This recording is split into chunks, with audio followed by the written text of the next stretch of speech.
Ano mo sa balikat mo? Ayan, sabi ni Tiffany, ang cute naman po ng balikat ni Madam Utlo. Oo naman, piligawa ko pa yan. Para daw naka-barnis. Oh, God. Kung babastos na ugali. Takinan to. Bakit mukha ba ako Silya? Ayop ka. Malalait ka lang. Tao ko, hindi ako Silya. Paano ako babarisan? Oh, sabi. Ang cute daw, ang cute daw. Iba-ibang ano. Oh my. Daw si Otlum, hindi yung bag, babalibag ko lang.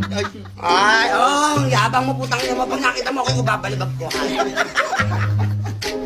Diba? Magsiko talaga. Sobra.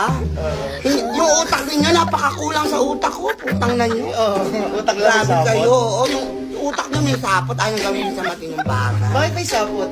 Sapot, gumawa ng cotton candy. Ginilagay. Anong isa sa baklaan? Sabi ni Mark Arnold, Dax ka daw ba?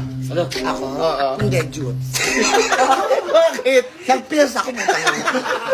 Grabe naman kayo mga tanong nyo. Naka-duster, tapos sasabihin nyo, Dax. Grabe Pag naman. nagpipils, lumiliit. Oo, ganun talaga. Tapos ang lumalaki yung bunganga. Ang sabi? Huwag daw apihin si Green Girl. Madam Ang Inus! sila, ang inano mo naman, sa taas. Putang ina mo, ingay mo. Gago ka. Lasing ba si Otlum? Hindi po bangag. May sakit ako. Ano tangina sinabi mo. kanina? Green? Green Puro kayo bantay. Tanginan nyo. Siya yung pinuna sa kumot. O ano ko, tamod? Ha? Tamod pupuna sa kumot pagkatapos mo malabasan? Ulul to ha. Otlum.